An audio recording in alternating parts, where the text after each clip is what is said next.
Well, hello again, and welcome to Sermon B-Sides. My name is Rusten. I'm one of the pastors here at Cormdale Church, and I'm here with my buddy, my pal, my partner in crime, Pastor Jon. What's up, Pastor Jon? Hey, Rusten. It's a good morning, good day. It is a good morning. It is also it's a tired morning. It's a Monday after a long church day of 3 services and then family meetings. So yeah. What did you do between the services and family meeting, by the way? I drove to my in-laws' house, ate a burger, and then I drove back. Yeah, because I was hungry. I was hungry. Yeah. And then, what did you do?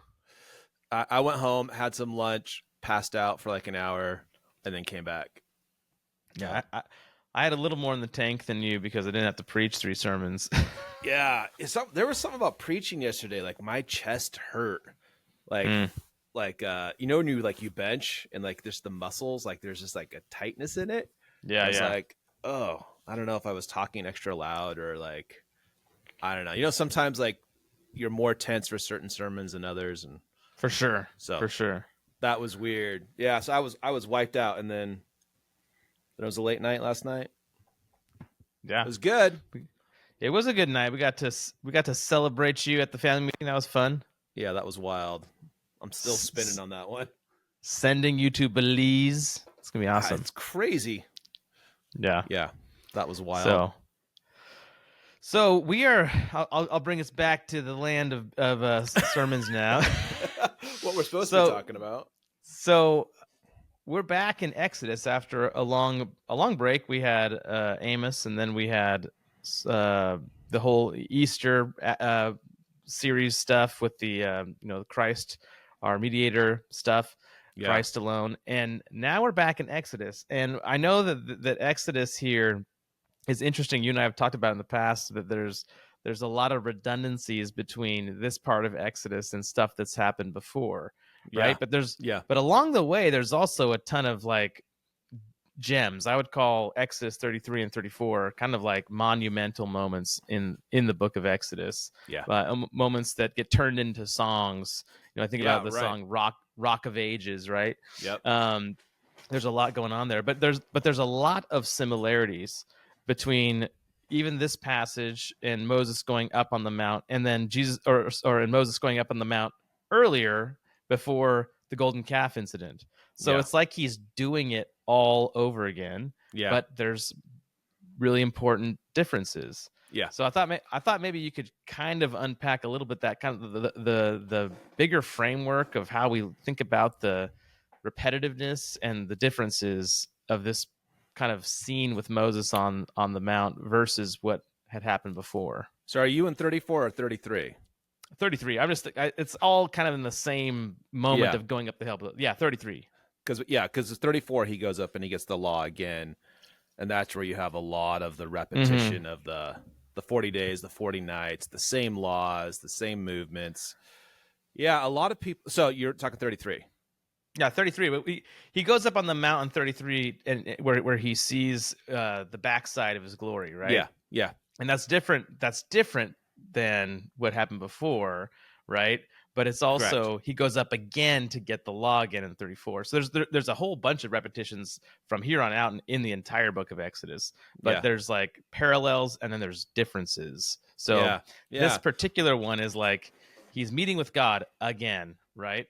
After the great break in faithfulness. You almost said the great divorce. Yeah, I was gonna say the great sad fall of Israel right after on their honeymoon, right on the day that they're covenantally bound to God, basically. So there's a lot of repetition, and because you've read the commentaries too, that a lot of the commentaries just kind of end at 33, or just literally. I was reading one this morning. They just sum up the last 6 or 7 chapters of Exodus because so much of it is repetition, like the exact same measurements for the tabernacle and all the things that got to be created and what they're supposed to be made out of, and like everything. Like you already read this, and so there's a tendency to go, okay, well, we already covered this. Let's move on.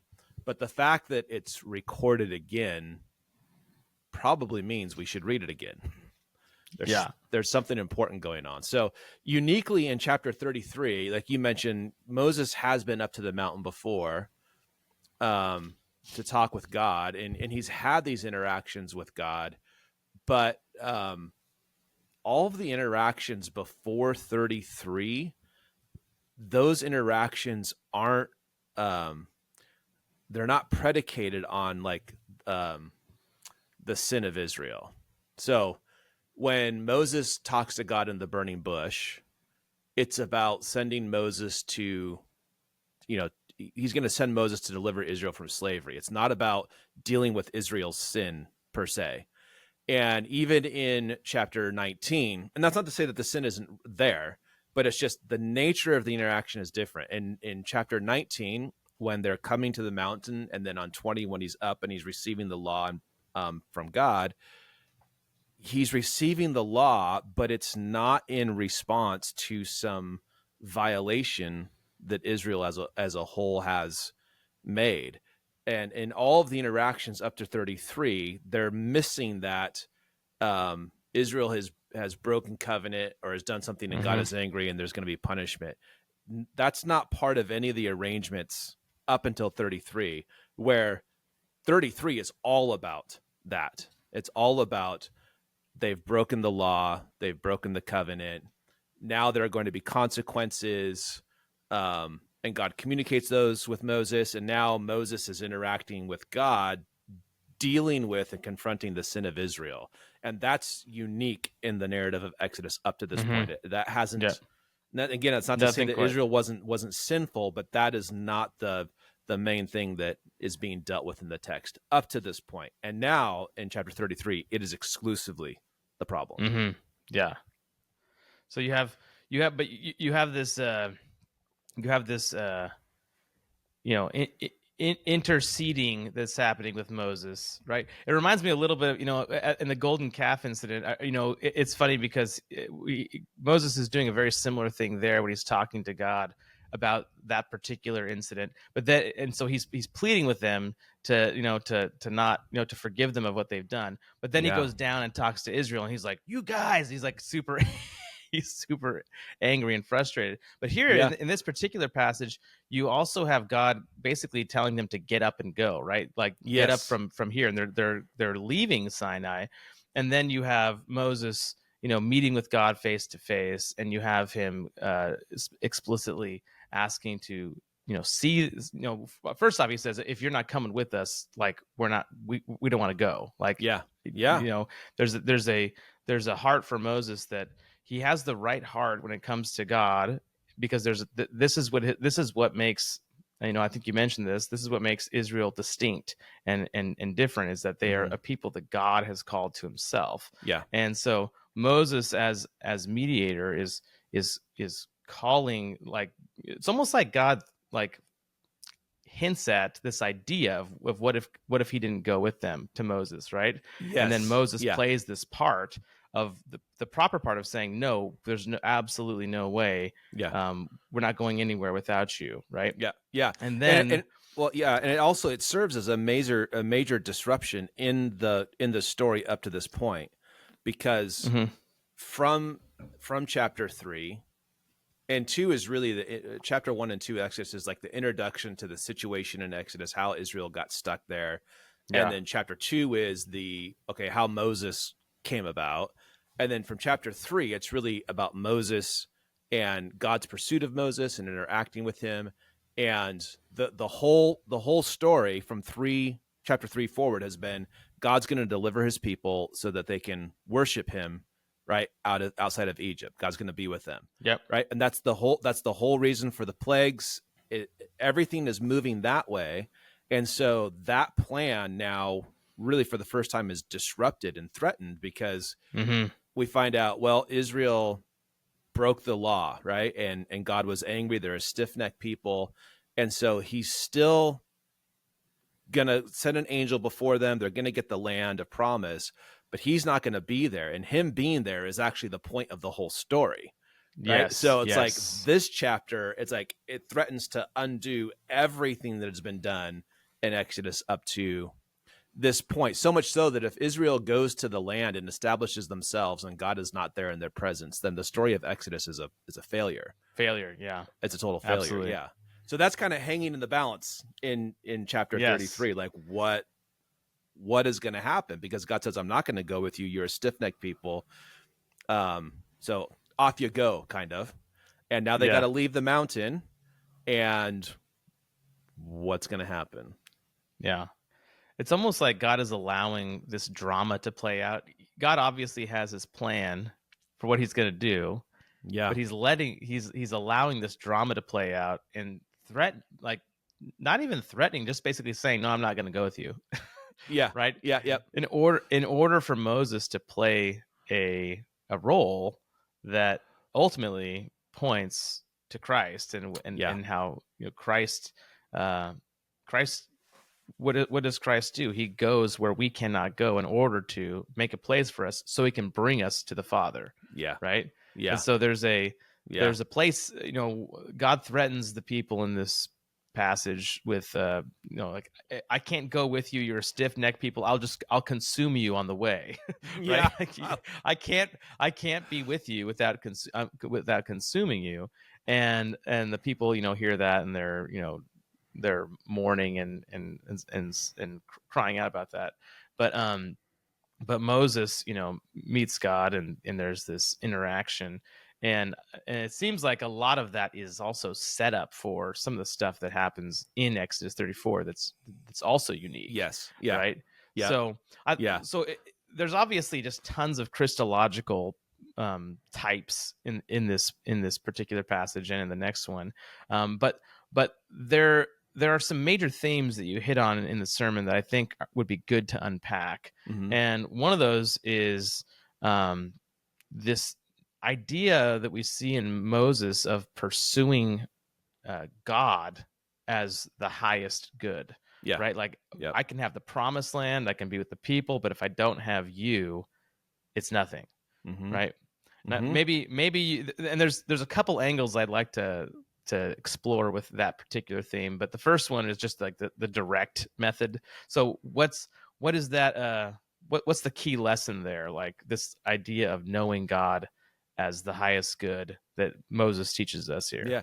Well, so I want to back up just a little bit because there's a lot of things that you when you think about like the unfolding of Moses the man. Mm-hmm. You go back again to Exodus 3 and you look at Moses the man at Exodus 3 and you compare it to Moses the man at Exodus 33. He is a profoundly different man. He's a changed man. Yeah. And we didn't get into this in the sermon at all, but in chapter 3 and 4. This is a good place to do that, John. Yeah. Like this would be like kind of like the I don't know, like the leadership angle on things. Mm-hmm. Like, he is terrified and he doesn't want to go, and they won't believe me, and I'm not good with speech, and so you got to send Aaron, and Aaron's got to be by his side, and Aaron's going to do the talking for him. And like Moses is so fearful and in many ways weak and insecure, and now like the Moses of 33 is not that.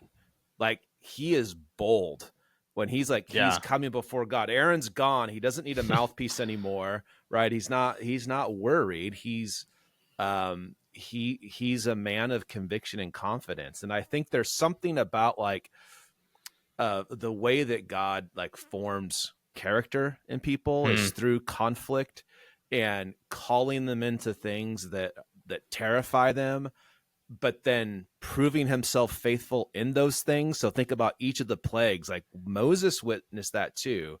And he's thinking about, the call that God gave him and the fear that he had and, his hesitancy to go and again, the request for someone to talk for him. And as he sees God show up and show up and show up and show up, a lot of those fears, they just go away. And now you have a man who is actually confident in God. And now is when this is a moment of conflict. It's a moment of danger. Moses doesn't know which way this is going to go, and he's not afraid. He is really, really, really like there's a strength here that he presses into God. And I think it's important to note that the man is different, and God Yeah. made him different through his weakness and through seeing, experiencing God's faithfulness. So he's a Yeah. completely different guy. Encountering God has completely changed Moses over time. Absolutely. Absolutely. Yeah. There's a Over time. yeah, and I think that's an important lesson to learn as well. Like, the more you know God and experience knowing God through the valleys and the conflict, Yeah. the more that changes you. Yeah. Knowing God changes the meek Moses, who was also very, couldn't even speak, to being this Right.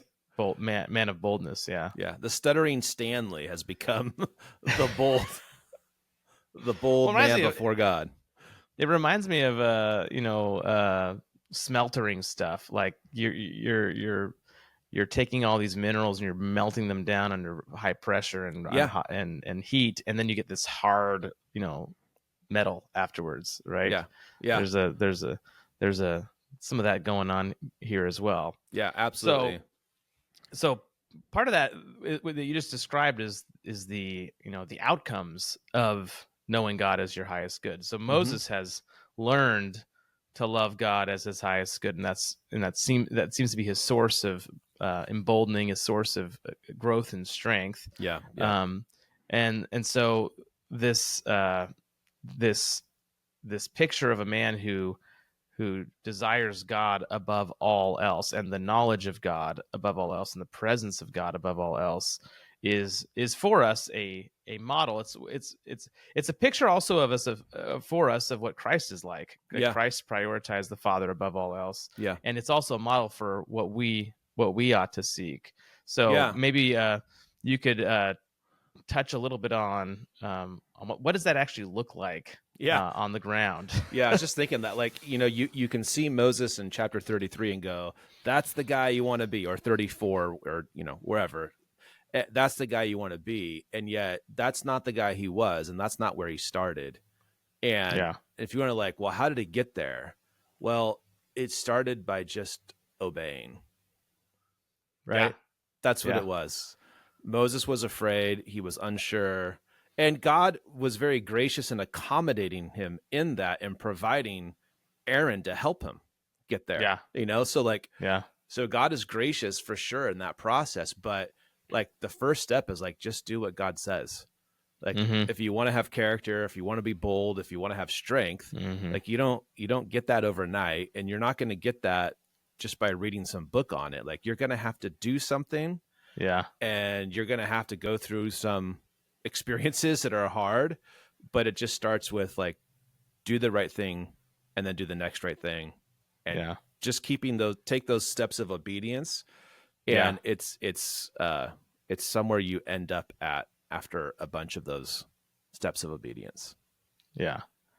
So there's and mentioning Aaron there is interesting also, because yes, God accommodated himself, or he accommodated Moses. And I think that there's also maybe an implication there when obedience is hard, pray for God's help. like God will, you want to be faithful. You want to follow where God is leading you, and you're committed to doing that, and it's going to be hard. Well, Moses still brought his weaknesses to God, and God was gracious enough to provide a help that that Moses, did he need it? God was gracious to provide it whether he needed it or not. Yeah, that's right. Yeah. Yeah. So there is a I when I think about this, pursuing God and knowing God as the highest good, sometimes it's easy to turn this into my mind as, like, you're exclusively focusing upon God, who is, like, almost to the exclusion of everything else. And there's some truth to that I think is important. Like that line in the "Awake My Soul" that you quoted about, or was it "Awake My Soul" you quoted about "Awake My Soul" and the sun. It gets thrown as a verse as the doxology, but it was its own hymn. Okay, Yeah. got it. Yeah. So that line and yeah. So I remember being confused by that because I was like, is that the doxology that Yeah. and heaven itself I would disdain, Yeah. right? Where you not there to be enjoyed, and I in him's employed, Yeah. right? So this idea that heaven is not heaven without God, right? Yeah. And Yeah. everything else around us is like, if we have all the stuff but we don't have God, we really have nothing, right? Yeah. And Yeah. sometimes in I think in a lot of Christians, sometimes in their minds or in their like, they want to follow that and have that be their heart, but it can get turned into a kind of like God to the exclusion of all things, Mm, right? Like mm. so if I want to love God, I need to like, how do I apply this? And like, do I need to be thinking about God 24/7? Yeah. Like, what about when I have to go to work? Like, what Yeah. about when I have to, when I'm loving my family or like just watching a movie with my family? Like, what is that? Like, do I have to like be like, take a pause moment, like 20 minutes in Yeah. and like, we all say a prayer? like maybe, so how does that like God centeredness or that God focused and God does like that knowledge of God being chiefly desired, how does that like play out in the normal warp and woof of life? Hmm. Well, I think it's probably similar to the way like a marriage works out, Mm-hmm. right? So as a husband, I have a duty to provide for my wife and my family. And so I have a job and I do my job. I'm not thinking about providing for my wife and my family all the time when I'm doing my job, but Yeah. the doing of the job is the practical working out of providing for my family, Yeah. right? Yeah. It's what motivates me to do it. It doesn't mean that I'm consciously thinking about it, every day. Yeah. Um, so I think it's probably something similar to that. Like Yeah. we're pursuing something. There is a motivation to it. God is the very reason we're in this, situation in the first place. But that doesn't mean that I'm consciously thinking about that thing every Yeah. single day. Yeah. It's like almost like it ends up.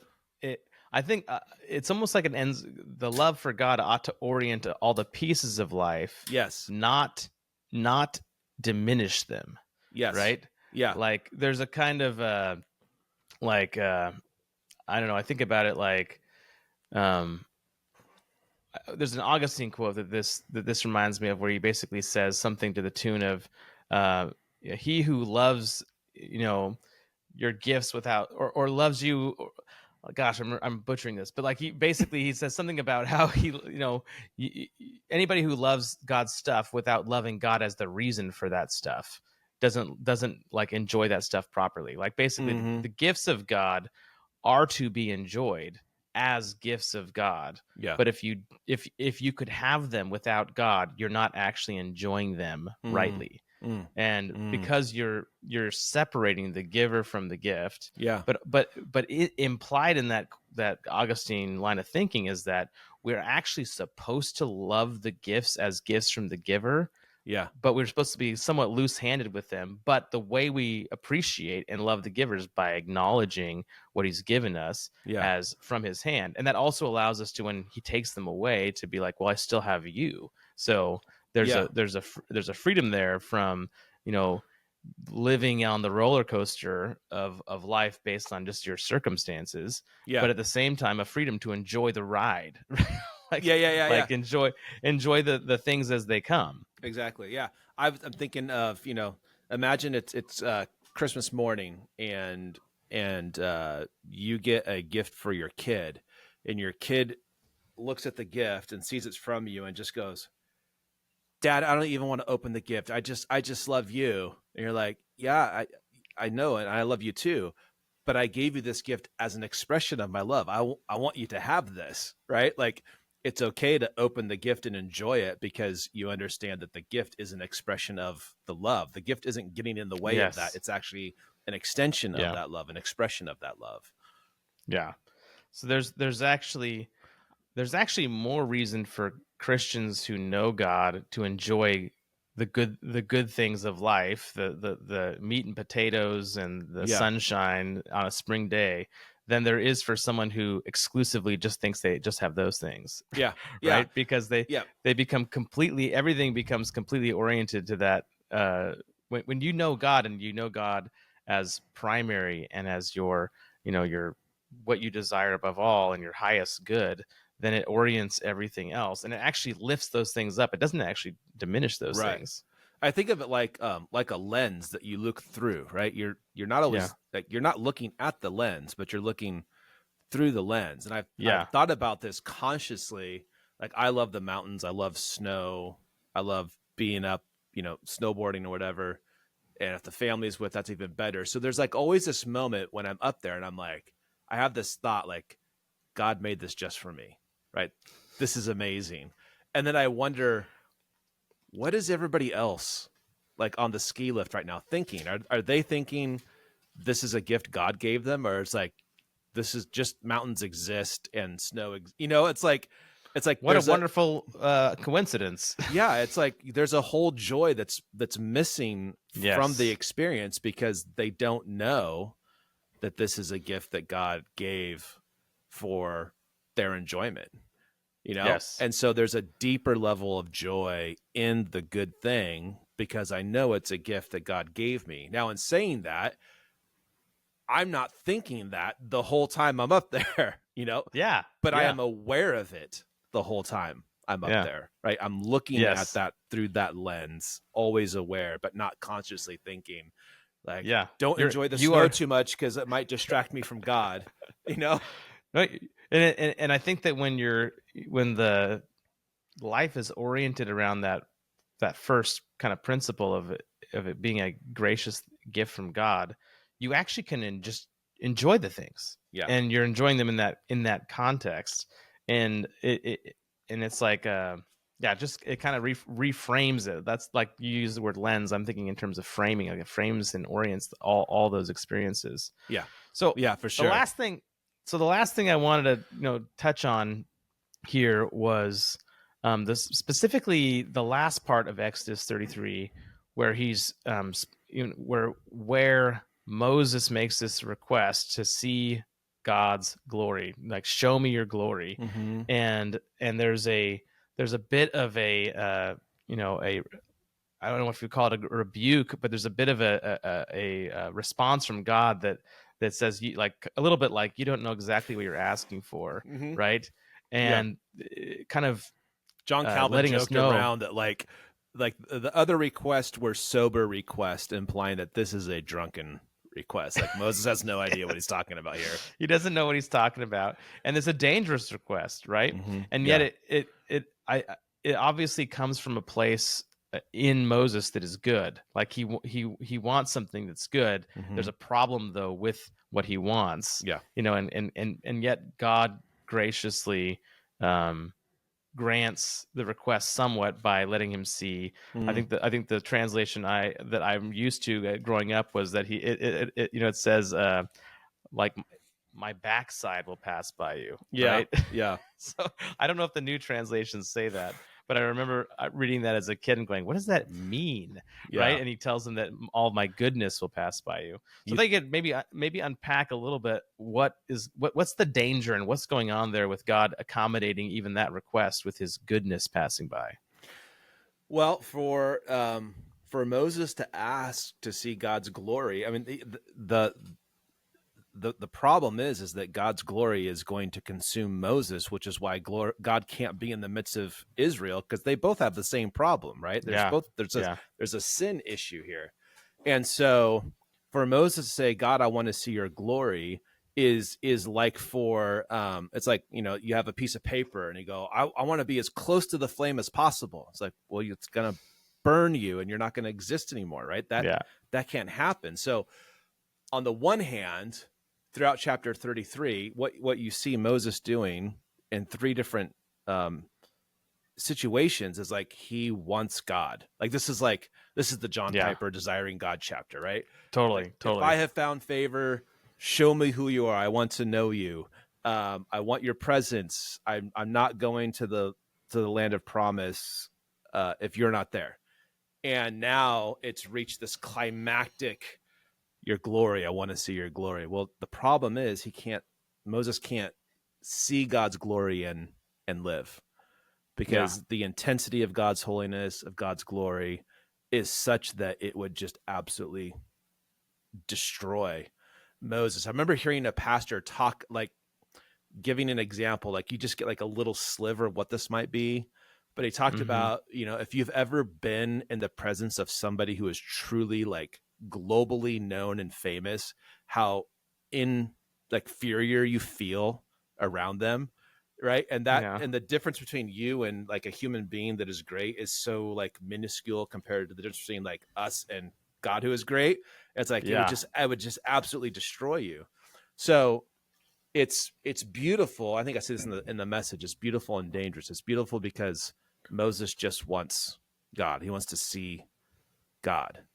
But there's a danger, because that will absolutely destroy Moses. You can't see him and live. Yes.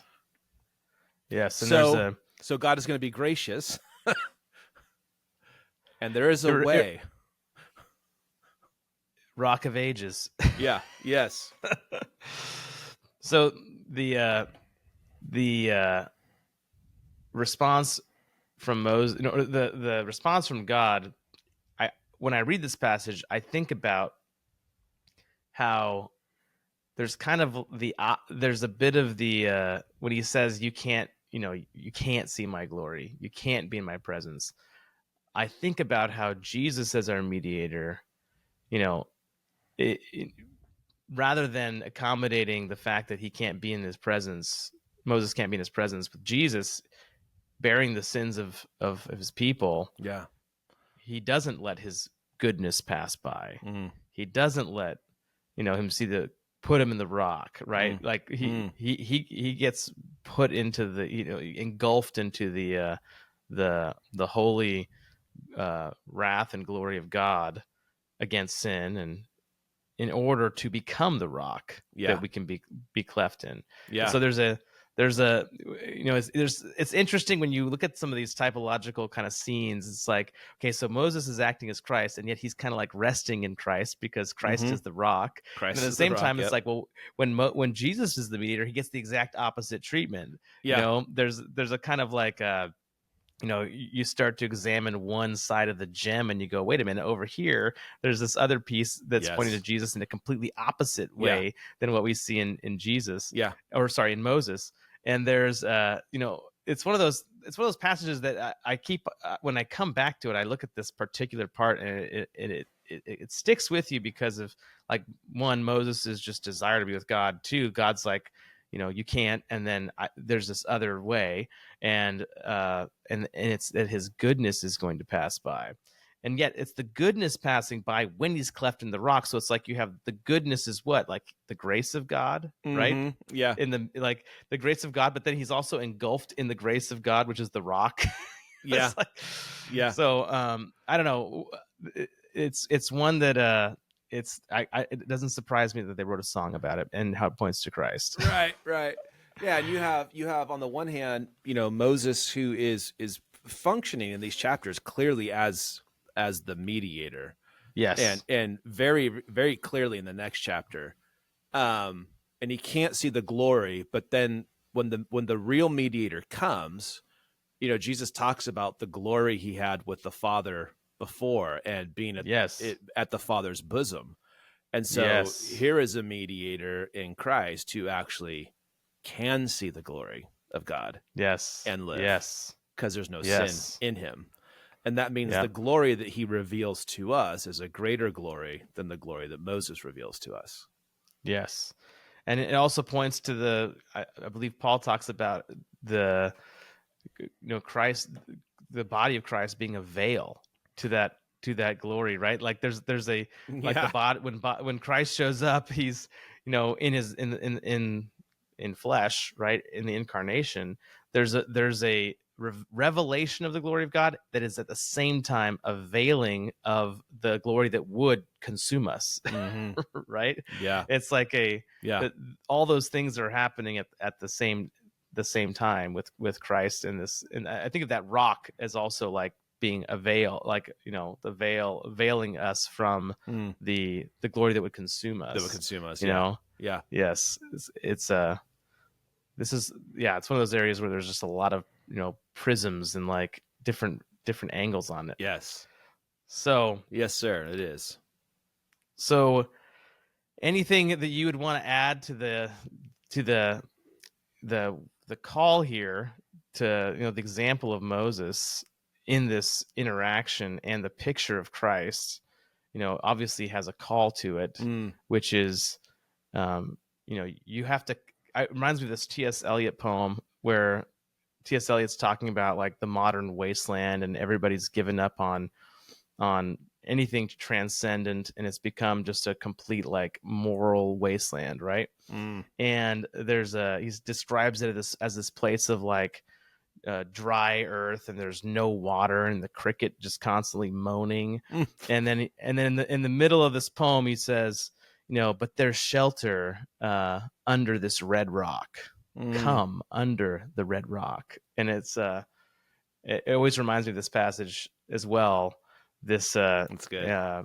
Because T.S. Eliot was a Christian, and he saw the modern landscape as being completely off the rails and headed towards just hell on earth. And so he's looking at this red rock image as this Christ figure to shelter you from the storms of the wasteland. So there's a call to us, which is, come to the rock, right? Come to Christ. Yeah, come to He's the rock.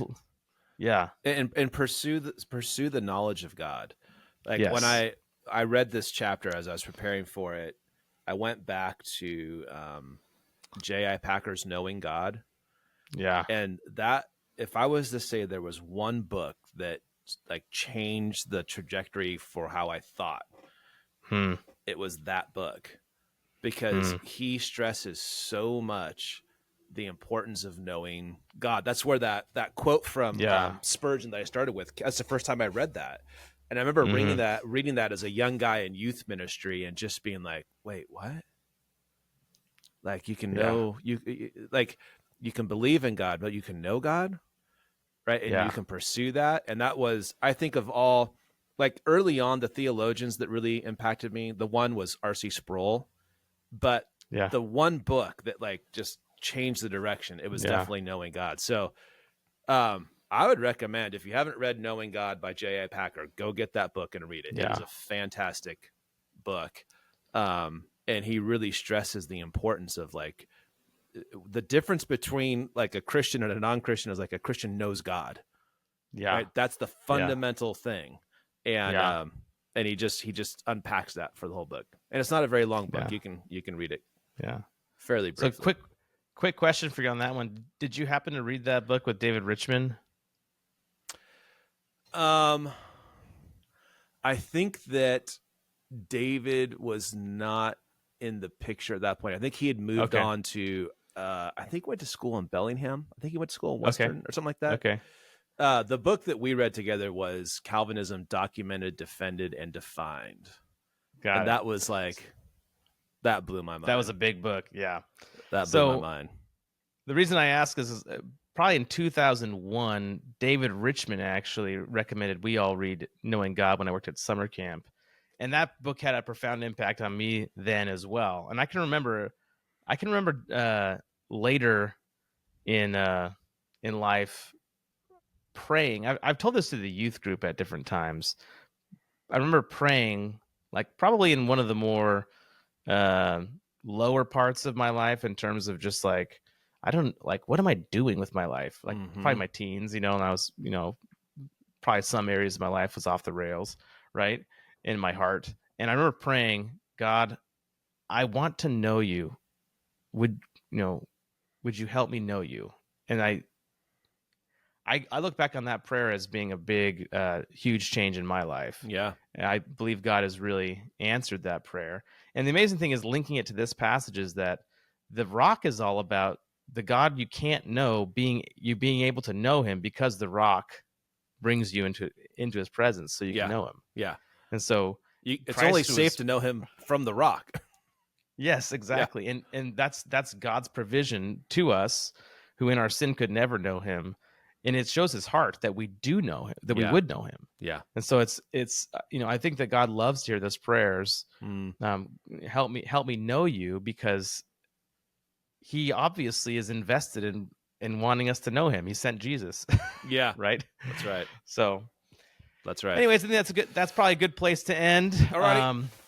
Thanks everybody for hanging out with us, listening to Sermon B-Sides. Until next time, trust Christ, go to church, and love your neighbor.